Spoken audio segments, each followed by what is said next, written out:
ಮೊನ್ನೆ ರಾತ್ರಿಗೆ ಯಾರಿಗೆ ಗೊತ್ತಿಲ್ಲದೆ ನಾಗ್ಪುರಿಗೆ ಹೋಗಿ RSS ಹೆಡ್ ಕ್ವಾರ್ಟರ್ ನಲ್ಲಿ ಮೀಟಿಂಗ್ ಆಗಿದೆ. ಪ್ರಧಾನ ಮಂತ್ರಿಯವರು ಮೊದಲನೇ ಸಲ RSS ಹೆಡ್ ಕ್ವಾರ್ಟರ್ಗೆ ಹೋಗಿದ್ದಾರೆ ಅಂತ ಸುದ್ದಿ ದೇಶದಲ್ಲಿ ಆಗಿದೆ. ಅವರ RSS ಇಂಟರ್ನಲ್ ಸರ್ವೆಯಲ್ಲಿ 200 ಪಾರ್ ಆಗುವುದಿಲ್ಲ ಅಂತ ಬಂದಿದೆ. ಅದಕ್ಕೆ ಈಗ ಹೆದರಿಕೆ ಶುರುವಾಗಿದೆ. ಪ್ರಧಾನಿ ನರೇಂದ್ರ ಮೋದಿ ಅವರು ರಾತ್ರೋರಾತ್ರಿ ಆ ಅಜ್ಞಾತ ಸ್ಥಳಕ್ಕೆ ಹೋಗಿ ಬಂದ್ರ. ಯಾರಿಗೂ ಗೊತ್ತಾಗದ ರೀತಿಯಲ್ಲಿ ಖಾಸಗಿ ವಾಹನದಲ್ಲಿ ಎಲ್ಲ ಅಂಗರಕ್ಷಕರನ್ನ ಪಕ್ಕಕ್ಕಿರಿಸಿ ಆ ಜಾಗಕ್ಕೆ ಹೋಗಿ ಬಂದ್ರ.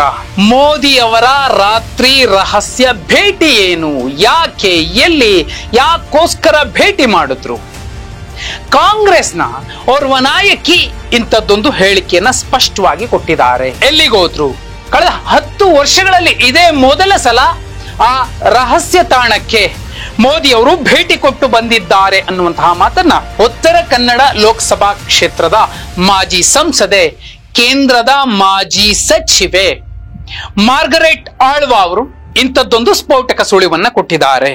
ಇದೇ ಏಪ್ರಿಲ್ 24-25 ಮಧ್ಯಪ್ರದೇಶದಲ್ಲಿ ಪ್ರಧಾನಿ ನರೇಂದ್ರ ಮೋದಿ ಅವರಿದ್ರು.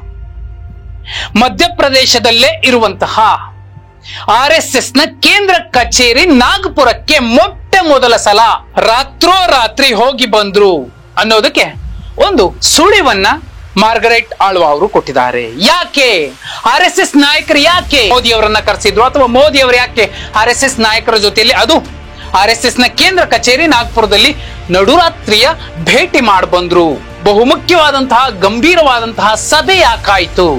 ಕಣಷ್ಟೇ, RSS ನಾಯಕರಿಗೆ 10 ವರ್ಷಗಳ ಮೋದಿಯನ್ನಷ್ಟೇ ಸಹಿಸೋದಕ್ಕೆ ಸಾಧ್ಯವಾಗಿತ್ತು. 2024ರಲ್ಲಿ ಒಂದು ವೇಳೆ ಸರಳ ಬಹುಮತವೇನಾದ್ರೂ ಬಿಜೆಪಿಗೆ ಬಂದ್ರೆ ಮೋದಿ ಅವರು ಪ್ರಧಾನಿಯ ಹುದ್ದೆಯಲ್ಲಿ ಕೂಡಬಾರದು ಅನ್ನುವಂಥದ್ದು RSS ನ ಬಹುಪಾಲು ನಾಯಕರ ಒಂದು ವಾದ ಎನ್ನುವಂಥದ್ದು ಬಿಜೆಪಿಯಲ್ಲೇ ಚರ್ಚೆ ಆಗ್ತಿರುವಂತಹ ಸಂಗತಿ. ಅಷ್ಟೇ ಅಲ್ಲ, 2024ರ ಲೋಕಸಭಾ ಚುನಾವಣೆಯ ರಿಸಲ್ಟ್ ನಲ್ಲಿ ಬಿಜೆಪಿಗೆ ಎದುರಾಗಬಹುದಾದಂತಹ ಕಳಪೆ ರಿಸಲ್ಟ್ಗೆ ಕಾರಣ ಇದೇ ನರೇಂದ್ರ ಮೋದಿ ಅನ್ನುವಂಥದ್ದು ಕೂಡ RSS ನಾಯಕರ ಒಂದು ವಾದ.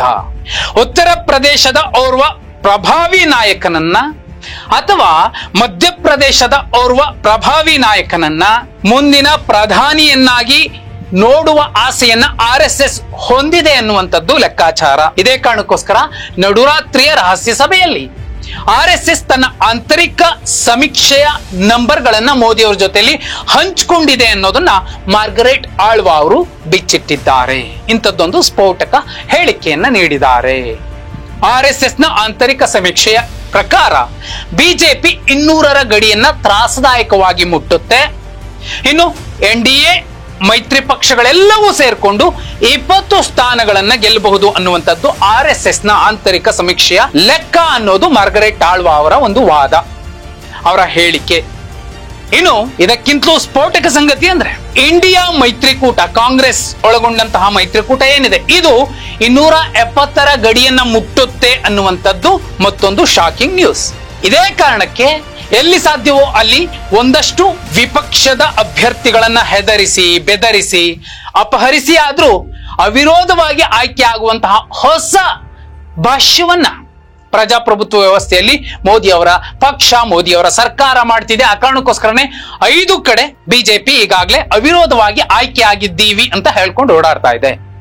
ಇದರ ಜೊತೆಯಲ್ಲಿ ಸುಮಾರು 20 ಪಕ್ಷೇತರ ಸಂಸದರನ್ನ ಸೆಳೆಯುವಂತಹ ಲೆಕ್ಕಾಚಾರದ ಅಡಿಯಲ್ಲಿ ಕೋಟಿ ಕೋಟಿ ಕೊಟ್ಟು ಖರೀದಿ ಮಾಡಿದ್ರು ಪರವಾಗಿಲ್ಲ, ಅಥವಾ ಯಾರೆಲ್ಲ ಒಂದಷ್ಟು ತನಿಖಾ ಸಂಸ್ಥೆಗಳಿಗೆ ಒಂದಷ್ಟು ಆರೋಪಗಳನ್ನು ಹೊತ್ತು ಈಗಾಗಲೇ ಓಡಾಡಿ ಬರ್ತಿದ್ದಾರೆ ಅಂತವರ ಲಿಸ್ಟ್ ಮಾಡಿಕೊಂಡು ಅವರನ್ನೇ ಸೆಳೆಯುವಂತಹ ಪ್ರಯತ್ನವನ್ನು ಕೂಡ ಬಿಜೆಪಿ ಅಮಿತ್ ಶಾ ಅವರು ಮಾಡ್ತಿದ್ದಾರೆ ಎನ್ನುವಂಥದ್ದು ಲೆಕ್ಕಾಚಾರ. ಇದೇ ಕಾರಣಕ್ಕೋಸ್ಕರನೇ ನಡುರಾತ್ರಿಯ ಈ ರಹಸ್ಯ ಸಭೆ 2024ರ ಲೋಕಸಭಾ ಚುನಾವಣೆಯಲ್ಲಿ ಏನ್ ಬೇಕಾದ್ರೂ ಆಗಬಹುದು ಬಿಜೆಪಿ ಪಾಳ್ಯದಲ್ಲಿ ಅನ್ನೋದಕ್ಕೆ ಒಂದು ಸುಳಿವಾಗಿದೆ. ಮಾರ್ಗರೆಟ್ ಆಳ್ವಾ ಅವರು ಕೊಟ್ಟಿರುವಂತಹ ಈ ಸ್ಫೋಟಕ ಹೇಳಿಕೆ ಬಗ್ಗೆ ನೀವೇನಂತೀರಾ?